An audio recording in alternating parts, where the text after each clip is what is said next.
안녕하세요, 축구조입니다. 아스날이 프리시즌에서 또 패배했습니다. 벌써 프리시즌에만 2패를 기록했죠. 새로운 선수들이 많이 영입이 되었고 부족한 자리가 보강이 되었지만 여전히 전술적인 측면은 개선이 미비한 상황입니다. 그리고 이번 경기는 지난 경기들과 비교해서 달라진 점이 아예 없진 않았지만 그렇다고 다이나믹하게 변화한 점도 없긴 했습니다. 솔직히 오늘 영상 만들까 말까 고민 많이 했습니다. 그래서 오늘은 아스날이 그나마 변화한 점에 초점을 맞춰서 전술을 초간단하게 리뷰해보고 신입생들과 주요 선수들이 어떤 모습을 보였는지 간단 코멘트로 영상 마무리하겠습니다. 사실 아스날의 스트라이커 1순위 타겟은 요케레스가 아니었죠. 지금껏 아스날이 해오던 연계 중심의 스트라이커 전술은 침투의 강점이 있는 요케레스와 맞지 않는 옷이었고 크로스가 많은 아스날의 전술은 헤더의 강점이 없는 요케레스와 상극이었습니다. 하지만 아스날은 요케레스를 영입했고 아르테타도 전술 변화의 필요성을 인정한다는 기사가 많이 나오면서 요케레스가 처음으로 선발로 나온 이번 경기 아스날 팬들 기대 많이 하셨을 겁니다. 그럼 아스날이 그나마 변화한 점을 확인해 보겠습니다. 아스날 팬들이 가장 불만인 부분은 아무래도 전술이겠죠. 왜 불만이냐? 아스날의 아름다운 플레이를 보고 팬이 됐는데 정작 지금 축구를 과거 스토크시티처럼 하고 있기 때문일 겁니다. 지난 시즌 아스날은 수비 라인에서 빌드업을 해내면 유의미한 템포 변화 없이 중앙을 거쳐 측면을 이용하는 것이 아니라 그냥 측면부터 시작해서 결국 크로스로 마무리되는 일명 크로스 전술을 매번 똑같이 사용했고 그 전술은 당연히 답답한 결과를 초래했습니다. 폼이 떨어질 대로 떨어진 좌측 마르티넬리는 일명 똥크로스만 남발했고 간간히 터지는 헤더 득점은 사카의 크로스, 메리노, 하베르츠 헤딩이라는 원 패턴만 남기게 되었죠. 하지만 이번 경기 아스날은 조금 달랐습니다. 측면으로 나가기 이전에 중앙을 한번 거치는 선택을 했는데요. 그 중심에는 전반전 은화네리가 있었습니다. 지금 장면처럼 은화네리는 빌드업 상황 스켈리와 번갈아가며 중앙으로 내려오기 시작합니다.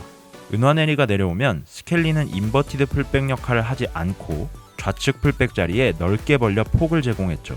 은화네리가 내려갈 때 보시면 은화네리를 도와줄 선수가 중앙에 아무도 없죠.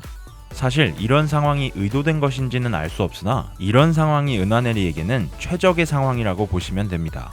메리노가 전진해 상대 중앙 미드필더를 아래로 내렸고 중앙에는 공간이 생겼습니다. 은화네리의 장점인 빠른 템포의 전진 드리블로 반대 전환을 하기 최적의 환경인 것이죠.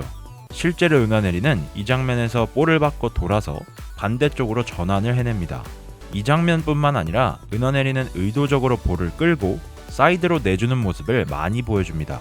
자신이 볼을 잡았을 때 상대가 중앙으로 많이 몰려들도록 유도하지 않았나 생각이 들었습니다. 이처럼 아스날은 기존 빌드업 패턴 중 하나였던 센터백, 풀백, 윙어로 연결 후 크로스 패턴이 아니라 중앙을 한번 거쳐서 중앙에 상대 압박을 몰아넣고 다시 사이드로 전환해 비교적 편안하게 사이드 자원이 1대1을 할 수 있도록 유도했습니다. 그 과정에서 템포 변화는 은화네리 같은 선수의 변칙적인 드리블과 빠른 전개로 이루어냈죠. 사실 제일 궁금하셨을 부분이죠. 요케레스의 움직임입니다. 결론적으로 말씀드리면 요케레스는 오늘 터치가 별로 없었습니다. 경기 영향력도 보여줄 기회가 많이 없었고요. 하지만 그럼에도 요케레스가 보여준 유의미한 변화는 두 가지 정도가 있었는데 첫 번째는 빠른 템포의 압박입니다. 원래 아스날은 압박을 잘하는 팀인데 왜 이게 변화점이냐고 물으신다면 아스날의 압박 선봉장은 누가 뭐래도 웨데고르입니다. 빠르게 압박을 가해 템포를 끌어올려야 할 때 웨데고르는 모든 선수들에게 손짓을 하며 압박을 주도하죠. 이때 원래 전방 자원이었던 하베르츠 그리고 메리노는 그 압박 템포에 맞춰 따라가는 모습이지 자신이 압박을 주도하거나 템포를 더 끌어올려주는 선수는 아닙니다. 하지만 어제 전반전 요케레스는 자신이 압박을 주도하는 모습을 보여줍니다. 일단 압박을 할 때 속도가 엄청나게 빨라서 압박 템포가 확 살아나는 느낌이었습니다. 실제로 어제 아스날은 전방에서 엄청나게 강한 압박을 많이 시도했고 성공도 많이 하였지만 뒷공간도 많이 내줬습니다. 그만큼 라인을 심하게 끌어올려 압박을 진행했다는 거죠. 요케레스가 보여준 변화점에는 또 한 가지가 더 있었는데요. 바로 요케레스와 마르티넬리의 스위칭입니다. 스위칭에 대해 이야기하기 전에 요케레스의 장단점을 먼저 살펴봐야 하는데 요케레스는 중앙에서 경합하고 연계하는데 장점이 있는 선수가 아닙니다. 오히려 공간이 많을 때 뒤로 돌아나가는 움직임이나 측면으로 빠져 공간을 확보하고 그걸 마무리하는 데 특화된 자원이죠. 아르테타는 요케레스에게 공간을 벌어주기 위해 노력을 한 것 같았습니다. 왼쪽 후방 라인에서 볼을 잡으면 자신이 좌측으로 빠지며 공간을 확보하고자 했고, 이 경우 마르티넬리가 중앙으로 자리를 옮기며 스위칭을 가져갔습니다. 실제로 요케레스가 좌측으로 빠져 중앙에 있던 마르티넬리의 패스를 받아 찬스를 만들어내는 장면이 있기도 했죠. 다만 아까도 말했듯이 오늘 경기에서 요케레스에게 많은 볼이 연결되지 않았고, 좌측으로 빠지더라도 선수들이 패스를 잘 주지 않더라고요. 아직 선수들에게 이 움직임이 익숙하지 않은 것 같았습니다.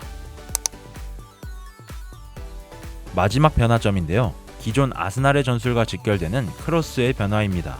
냉정히 말해서 오늘 크로스 다 똥이었는데? 라고 말씀하셔도 할 말은 없습니다. 오늘 양 측면 자원인 마르티넬리와 사카 모두 역대급 저점을 보여준 경기였고, 이와 직결되어 크로스도 좋지 않았거든요. 다만 차이점을 이야기해본다면 크로스의 높이와 속도가 다양해졌습니다. 원래 아스날은 대부분 머리를 노리는 일반적인 크로스를 많이 시도해 안 풀리는 경기에서는 정말 답답한 경기가 이어졌죠. 하지만 오늘은 측면에서 올리는 크로스가 낮을 때도 있고, 높을 때도 있고, 빠를 때도 있고, 느릴 때도 있었습니다. 특히나 이 부분에서 사카와 화이트의 호흡을 빼놓을 수가 없는데, 사카와 화이트는 경기 중 우측면에서 좋은 호흡을 보이며 우측에서의 크로스를 많이 보여주었습니다. 실제로 연결이 많이 되었는데 중앙에서 마무리가 좋지 못했죠. 만약 이 부분이 아스날의 중앙을 사용하는 빠른 템포의 전개와 연결이 되어 측면 크로스가 다양해진다면 크로스 전술로도 유의미한 전술 변화를 만들어낼 수 있습니다. 다양한 변화점을 이야기했지만 사실 변화하지 못한 부분이 훨씬 많았고 경기는 답답했습니다. 그럼 선수 개개인 평가를 해보죠. 먼저 계속 얘기했던 요케레스. 오늘 평점 7점을 받았네요. 볼터치가 14번인데 평점이 7점?